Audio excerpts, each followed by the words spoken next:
আজ আমাদের ইন্টারভিউ বঞ্চিত আপার প্রাইমারি ধর্ণা মঞ্চের 1004তম দিন। আমাদের একটাই দাবি যে কলকাতা গেজেট 2016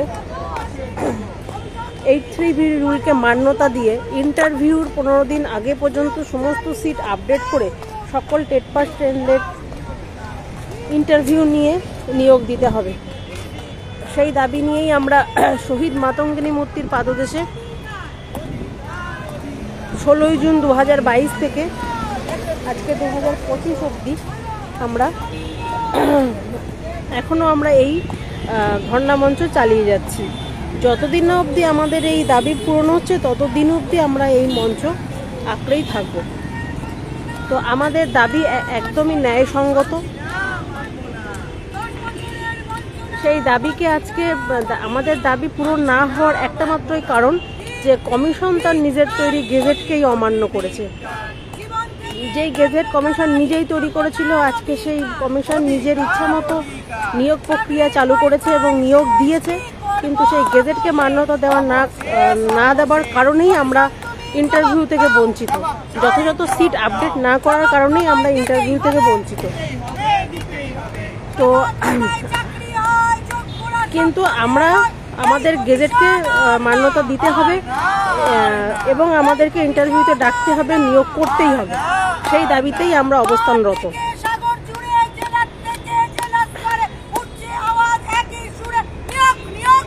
তো আমরা কমিশন সদা রাজ্য সরকারের কাছে কাতর আর্তি আমাদের যে আমাদের এই গেজেটকে মান্যতা দেওয়া হোক। আমরা যারা এই 1004তম দিন ধরে এখানে বসে রয়েছি তাদের কথাটা একবার ভাবা হোক। নিয়োগ প্রক্রিয়া তো শুরুই হয়ে গেছে, প্রত্যেকে স্কুলে গেছে, 3 মাস হয়ে গেছে। তো সেখানে আমরাও তো সেই একই ইন্টারভিউ বঞ্চিত আপার প্রাইমারি, সেই আমরা আপার প্রাইমারি ক্যান্ডিডেট। তাহলে সেই প্রক্রিয়ার মধ্যে আমাদেরকে কেন ঢোকানো হচ্ছে না? কেন যে আমরা পড়ে আছি যারা, তাদেরকে ইন্টারভিউতে কেন ডাকা হচ্ছে না?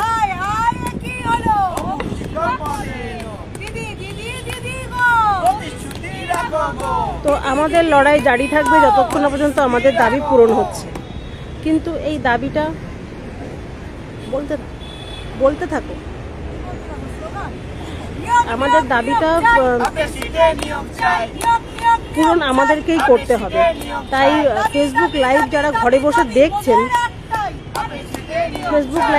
বসে দেখছেন তাদেরকে আমি অনুরোধ করব যে তারা জোটবদ্ধভাবে মঞ্চে আসুন, মঞ্চের শক্তিটা বাড়ান। এখানে প্রত্যেক দিন যে নামের লিস্ট নিয়ে যাচ্ছে, সেখানে কোনোদিন 3 জন যাচ্ছে, কোনোদিন 4 জনের নাম যাচ্ছে। সেখানে সরকার তো ভাবছে যে এদের শক্তি কমে যাচ্ছে, এদের এনার্জি কমে যাচ্ছে, এদের চাকরির দরকার নেই, এরা হয়তো কোনো জায়গায় না কোনো জায়গায় ব্যবস্থা করে নিয়েছে, আমাদের আর মাথা ব্যথা করে দরকার নেই। তাহলে তোমাদের নিজেদের পায়ে তোমরা নিজেরাই কুড়ুল মারছো। তো তোমাদের দাবি দেওয়া তো কেউ ঘরে বসে পূরণ করে দেবে না। তোমাদের দাবি দেওয়া তোমাদেরকেই পূরণ করতে হবে। আমার চাকরি দরকার, সেই চাকরিটা তো তোমাকে কেউ ঘরে গিয়ে দিয়ে আসবে না। আমার চাকরি আমাকেই জোগাড় করতে হবে। তো যেই পথে গিয়ে আজকে শ্রীমতী মমতা বন্দ্যোপাধ্যায় মুখ্যমন্ত্রী পদে আসীন হয়েছেন, সেই আন্দোলনের পথ ধরেই আমাদেরকে আমাদের চাকরিটা ঘরে নিয়ে যেতে হবে। তাই প্রত্যেককে আমি অনুরোধ করব, আমার এই ফেসবুক লাইভের মাধ্যমে তোমরা প্রত্যেকে অন্তত পক্ষে মাসে 2 দিন করে, পারলে সপ্তাহে 1 দিন করে মঞ্চে এসে মঞ্চের শক্তিকে বাড়াও, মঞ্চের লোকবলটাকে বাড়াও, যাতে সরকারের উপরে কিছুটা হলেও তারা ভাবে যে না, এরা সহজে দমার নয়, এদের দাবিটা পূরণ আমাদের করতেই হবে। সেই চিন্তা ভাবনাটা যাতে তারা মাথায় আনে, সেটা করতে তুমি বাধ্য করো। এই প্রত্যেককে আমি বারবার একই অনুরোধ করব।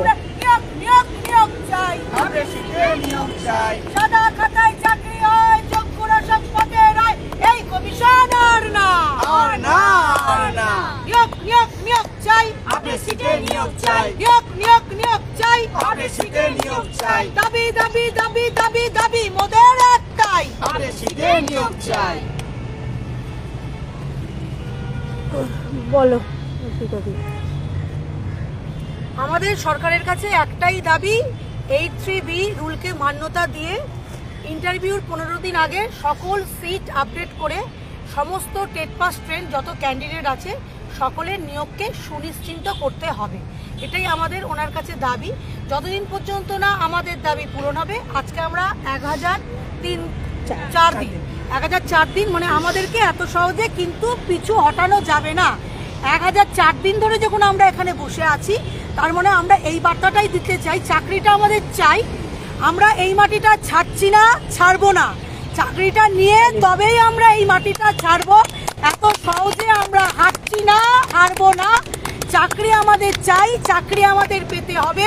গ্রীষ্মের দাওয়া দাও সবাই ঘরে বসে আছেন জানি, আন্দোলনে হয়তো সবাই আসতে পারেননি, অসুবিধা থাকতেই পারে, কিন্তু কোনো না কোনো দিন নিশ্চয়ই আপনাদের সুবিধা হয় যেদিন আপনারা একটুখানি কম্প্রোমাইজ করে মঞ্চে আসতে পারেন। তাই সকলের কাছে অনুরোধ রাখবো, মঞ্চটা সকলের, চাকরি হলে আমার আপনার সকলের হবে। অন্যের ঘরে বন্দুক ঠেকিয়ে তারা মঞ্চ করবে, তারা আন্দোলনে যাবে, আমরা যাব না, কিন্তু চাকরি আমরা করব।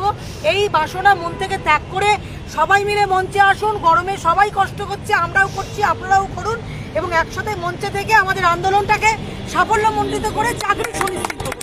এটাই আমার মনে হয়। একদমই তাই। আরেকজন আমাদের ক্যান্ডিডেটের কাছে চলে যাব। বলো, তোমার নাম বলো আর কোথা থেকে এসেছো? আমি তরুণ মাইতি, আমি হুগলি থেকে আসছি, হুগলি চুচুড়া থেকে আসছি। আমার যে দাবি, আমার পূর্ববর্তী অর্পিতাদি বললো, দাবি আমাদের একটাই, ইন্টারভিউয়ের 15 দিন আগে সমস্ত সিট আপডেট করে আমাদের যারা টেট পাস টেট প্রত্যেককে নিয়োগ দিতে হবে, এটা আমাদের দাবি। আমাদের শুধু আমাদের যত ক্যান্ডিডেট আছে সকলের, সমস্ত সহযোদ্ধার দাবি একটাই। আর একটা বিষয় হচ্ছে, যে ব্যাপারটা একটুখানি আগে হাইলাইট করা হলো, যে এই যে মঞ্চে চাকরিটা প্রত্যেকের তো দরকার আছে, তারা কেন বসে রয়েছে এটাই প্রশ্ন। যে সেদিনকে তো সকলকের উদ্দেশ্যে আমাদের কাকুরা, আমাদের যারা কর্মকর্তা রয়েছে প্রত্যেকেই তো বললেন যে মঞ্চকে সুনিশ্চিত করতে হবে। মঞ্চতে এরকম ফাঁকা গেলে হবে কি করে? মঞ্চকে যদি আমরা সুনিশ্চিত করতে পারি না, তাহলে কিন্তু আমরা আমাদের চাকরিটাকে সুনিশ্চিত করব কি করে? মঞ্চকেই যদি আমি আটকাতে পারছি না, ধরে রাখতে পারছি না, তাহলে আমরা চাকরিটাকে কি করে সুনিশ্চিত করব? তাই আমি বলবো, প্রত্যেক সহযোদ্ধার কাছে আমার একান্ত আবেদন, নিবেদন, অনুরোধ, যাই মনে করুন না কেন, যে প্রত্যেকে আসুন, নিজের অধিকার নিজেরা ছিনিয়ে নিতে আসুন। নিজের অধিকার অন্য কেউ ছিনিয়ে দেবে না, নিজের অধিকার নিজেকেই ছিনিয়ে নিতে হবে। তাই এই মাতঙ্গিনী মায়ের পাদদেশে আমরা যেমন ধরে রেখেছি, ধরে রাখতে হবে। আর যতদিন না আমরা চাকরি পাচ্ছি, ততদিন আমাদের এখান থেকে কেউ ওঠাতে পারবে না, আমরা উঠবও না। এবং 1004 দিন হয়ে গেছে, এটা সরকারও বুঝতে পারছে, কমিশনও বুঝতে পারছে, আমরাও বুঝতে পারছি। যতদিন না আমাদের একটা সার্টেন জীবনযাপন শুরু হচ্ছে, স্কুলে আমরা যেতে পারছি, ততদিন আমরা এইখান থেকে, এই মাতঙ্গিনী হাজরার মূর্তির পাদদেশ স্থল থেকে আমরা উঠবো না। এই বলে আমি সকলকে আবার একবার বলছি, আপনারা আসুন, এসে মঞ্চকে রক্ষা করুন। বলো, কোথা থেকে এসেছো, তোমার নাম? আমি নর্থ চব্বিশ পরগনা হাবড়া থেকে এসেছি। নাম? হিতাংশু বিশ্বাস। দাবি আমাদের একটাই, আমাদের আপারে যে সিট আছে সেই সিট মেনে নিয়োগ করা হোক। আমরা আজ 1004 দিন এইভাবে মাঠে পড়ে আছি, আমাদের নিয়ম মেনে নিয়োগ দেওয়া হোক। আমরা যা স্কুলে যেতে চাই, আমরা এইভাবে পড়ে থাকতে চাই না। আমাদের সবাই পুরুষ বক্তা যারা আছে তারা একই কথা বললো, আমাদের নিয়ম মেনে নিয়োগটা করা হোক। নিয়োগ নিয়োগ নিয়োগ চাই, নিয়োগ চাই, নিয়োগ নিয়োগ নিয়োগ চাই, দাবি দাবি দাবি দাবি দাবি মোদের একটাই, দাবি দাবি দাবি দাবি দাবি মোদের একটাই, যতবার আছে তত ওকে থাকে যে 2016 কমিশন তুমি মেনে চলো, দিক দিক ধিক্কার, কোটি কোটি ধিক্কার, জীবন থেকে কালো যারা শিক্ষকতার অধিকার, 10 বছরের বঞ্চনা মানছি না, মানবো না, কমিশন তুমি গেজেট কেন মানছো না, সিট আপডেট করছো না, 10টি বছর আমরা কেন পাচ্ছি এত যন্ত্রণা, মূল্যবান বছরগুলো জীবন থেকে চলে গেল, 10টি বছর চলে গেল, সিটগুলো সব কারা খেলো, কমিশন তুমি জবাব দাও, জবাব তোমায় দিতেই হবে, হায় হায় কি হলো, শিক্ষক পথে এলো, হায় হায় কি হলো, শিক্ষক পথে এলো, দিদি দিদি দিদি গো, প্রতিশ্রুতি রাখো গো, দিদি দিদি দিদি গো প্রতিশ্রুতি রাখো গো 10 বছরের বঞ্চনা মানছি না মানবো না মানছি না মানবো না নিয়োগ নিয়োগ নিয়োগ চাই পার্টি সিটে নিয়োগ চাই নিয়োগ নিয়োগ নিয়োগ চাই পার্টি সিটে নিয়োগ চাই নিয়োগ নিয়োগ নিয়োগ চাই পার্টি সিটে নিয়োগ চাই দাবি দাবি দাবি দাবি দাবি মোদের একটাই পার্টি সিটে নিয়োগ চাই